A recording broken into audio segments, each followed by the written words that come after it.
নমস্কাৰ পুনৰবাৰ স্বাগতম জনাইছোঁ এটা জব আপডেটৰ সৈতে ষ্টেট বেংক অফ ইণ্ডিয়াত পোষ্ট খালী হৈ আছে অৰ্থাৎ ৰিক্ৰুটমেণ্ট ওলাইছে গোটেই অল ইণ্ডিয়া বেচিছৰ ৰিক্ৰুটমেণ্ট হয় অসমতো পোষ্ট মুকলি হৈছে 311টা পদ অসমত কাৰণে আছে গতিকে আহক ডিটেইলছত আমি আলোচনা কৰোঁ সো এটা কথা হ'ল কি এইখন দেখিছে তেওঁলোকৰ নটিচ দিছে recruitment on junior associate customer support and চেলছৰ কাৰণে সো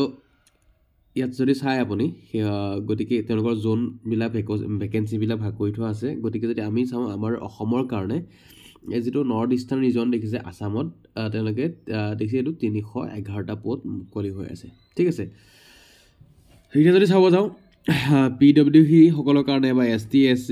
OBC তেওঁলোকৰ কাৰণে কি হৈছে ৰিজাৰ্ভেশ্যনটো থাকেই সকলোতে জানে সো এতিয়া কথাটো ইম্পৰ্টেণ্ট নোটখিনি যাবলৈ যাওঁ ইয়াত আপুনি দেখিব পাব ষ্টেট ৱাইজ যিখিনি ৰিজাৰ্ভেশ্যন আছে বা এলিজিবিলিটি ক্ৰাইটেৰিয়া আছে প্ৰথম চাওক এজ লিমিটলৈ যাওঁ সো 28 বছৰ 20ৰ পৰা 28 বছৰৰ ভিতৰত হ'ব লাগিব 1/4/2024ৰ ভিতৰত তাৰ মানে এইটো অৰ্থ যে তেওঁলোক 96ৰ পৰা 2004ৰ ভিতৰত জন্ম হ'ব লাগিব ঠিক আছে so SC ST age relaxation 5 বছৰ OBC 3 বছৰ এনেকৈ দেখিব পাব সো এতিয়া কথাটো হ'ল কি যদি আমি ইয়াত চাব যাওঁ যিখিনি PWD কেণ্ডিডেট আছে তেওঁলোকৰ যিখিনি ক্ৰাইটেৰিয়া আছে যেবিলাক autism spectrum disorder intellectual disability লোকোমটৰ এইখিনি ফুলফিল হ'ব লাগিব তেওঁলোকৰ সো এইখিনি ইমান যিসকলৰ কাৰণে PWD তেওঁলোকৰ কাৰণে ইম্পৰ্টেণ্ট হয় গতিকে আমাৰ ইম্পৰ্টেণ্টখিনি তলত আছে আমাৰখিনি ইয়াত চাওক সো মিনিমাম যিটো এক্সামিনেশ্যন একৰ্ডিং টু জানিব লাগিব মানে ধৰক মিডিয়াম অফ ইংলিছ বা আছামিজ বা হিন্দী অসমৰ কাৰণে কি হৈ আছে ইংলিছ হিন্দী আছামিজ বেংগলী এই 4টা মিডিয়াম আছে এই 4টা মিডিয়ামৰ ভিতৰত আমাৰ এক্সামিনেশ্যনটো হ'ব কণ্ডাক্ট হ'ব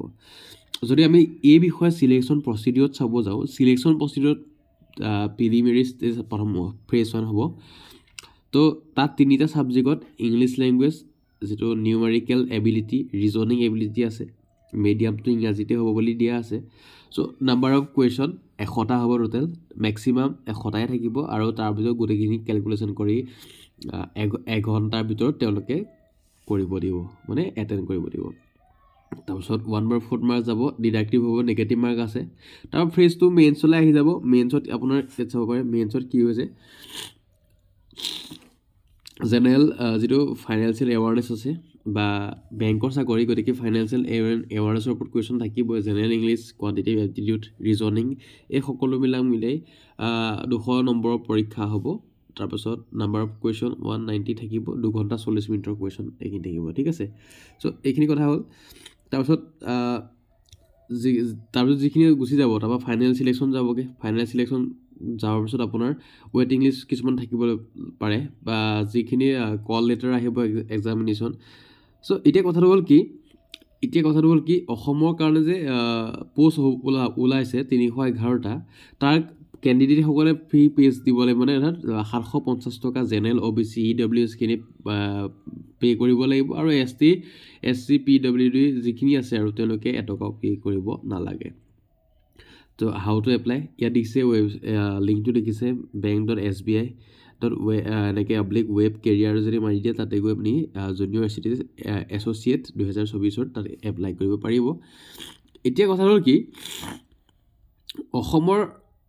ক'ত অনুষ্ঠিত হ'ব পৰীক্ষা অসমৰ কাৰণে ডিব্ৰুগড় গুৱাহাটী যোৰহাট শিলচৰ আৰু তেজপুৰ এই 5খন ঠাই দিয়া আছে অৰ্থাৎ 5টা চিটি চেণ্টাৰ